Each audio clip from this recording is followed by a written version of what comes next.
बहुजन समाज की हर खबर पाने के लिए सब्सक्राइब करें अम्बेडकर पीपल्स वॉइस और बेल आइकन दबाएं।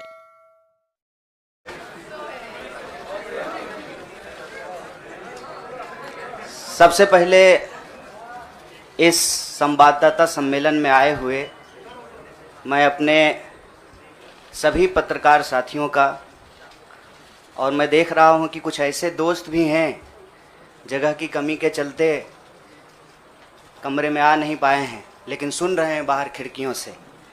मैं आप सबका स्वागत करता हूं और मंच पर उपस्थित एआईसीसी ऑर्गेनाइजेशन के जनरल सेक्रेटरी वेणु जी, जनरल सेक्रेटरी सुरजेवाला जी, एससी डिपार्टमेंट के चेयरमैन नितिन राउत जी, बिहार के प्रभारी भक्तचरण दास जी, बिहार के अध्यक्ष मदन मोहन झा जी और कांग्रेस पार्टी के ट्रेजरर पवन बंसल जी, हमारे युवा साथी और गुजरात कांग्रेस के वर्किंग प्रेसिडेंट भाई हार्दिक पटेल जी, और हमारे आंदोलन में कदम से कदम मिलाकर हर घड़ी हमारा साथ देने वाले हमारे साथी बडगाम से निर्दलीय विधायक साथी जिग्नेश मेवानी जी, मैं आप सबका आभार व्यक्त करता हूं। और मैं अपने पत्रकार साथियों से कुछ चीज़ों को लेकर मुखातिब हूं। उससे पहले आज ये एक ऐतिहासिक दिन है। आज शहीद आजम भगत सिंह की जयंती है। लोग शहीद होते हैं, भगत सिंह शहीद आजम हैं। शहीद आजम इसलिए हैं कि आज हम लोग जहां माल्यार्पण करने के लिए गए थे, शहीद पार्क, वो शहीद पार्क एक ऐतिहासिक पार्क है। वो हिस्सा है फिरोज शाह कोटला फोर्ट का, जहां पर चंद्रशेखर आज़ाद जी की अध्यक्षता में हिंदुस्तान रिपब्लिकन आर्मी की गुप्त मीटिंग हो रही थी। अंग्रेज़ों के ज़माने में क्रांतिकारी छुपकर मीटिंग किया करते थे। नौजवान तरुण भगत सिंह एक प्रपोजल लेकर के आए कि हिंदुस्तान रिपब्लिकन आर्मी का नाम अब हिंदुस्तान सोशलिस्ट रिपब्लिकन आर्मी होना चाहिए। यह ऐतिहासिक क्षण, वो ऐतिहासिक भूमि और हमारे युवाओं के आइकन शहीद आजम भगत सिंह को हम अपना नमन प्रस्तुत करते हैं। आज एक दुखद घटना भी हमारे ज़िले में हुई है। वज्रपात के चलते 2 बच्चियों का निधन हो गया है। मैं इस मंच से उनके प्रति शोक व्यक्त करता हूं और उनके परिवार के प्रति अपनी संवेदना व्यक्त करता हूं। दोस्तों, मुझे लगता है कि बहुत कुछ कहने की ज़रूरत नहीं है। आजकल सूचना क्रांति के इस दौर में हमसे ज़्यादा मालूम हमारे पत्रकार साथियों को होता है।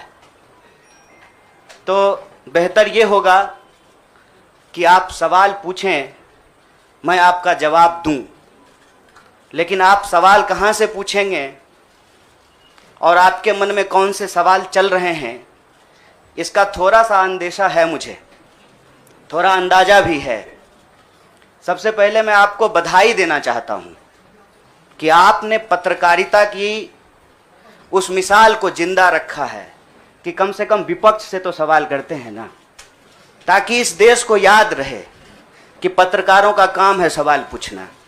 तो मैं आपके हर सवाल का जवाब दूंगा।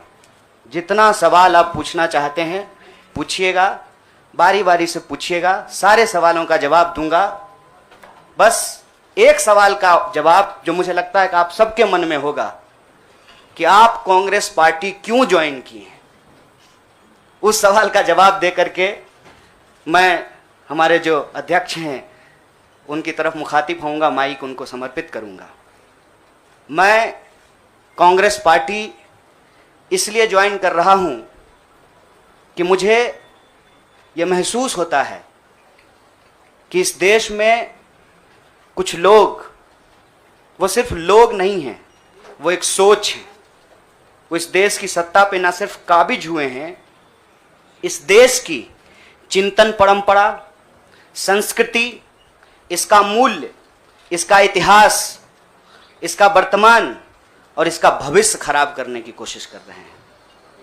वो जो सोच है, उस सोच के बारे में आप अपने आप समझ जाएंगे, क्योंकि कहीं मैंने पढ़ा था कि आप अपने दुश्मन का चुनाव कीजिए, अपने विपक्ष का चुनाव कीजिए, दोस्त अपने आप बन जाएंगे। तो हमने ये चुनाव किया है। हम इस देश की सबसे पुरानी पार्टी, सबसे लोकतांत्रिक पार्टी, मैं जोर दे करके बोल रहा हूं लोकतांत्रिक पार्टी, ताकि आप लोग परिवारवाद पे सवाल जरूर कीजिएगा। लोकतांत्रिक पार्टी में हम इसलिए शामिल होना चाहते हैं कि हमको लगता है, और सिर्फ हमको नहीं लगता है, इस देश के लाखों करोड़ों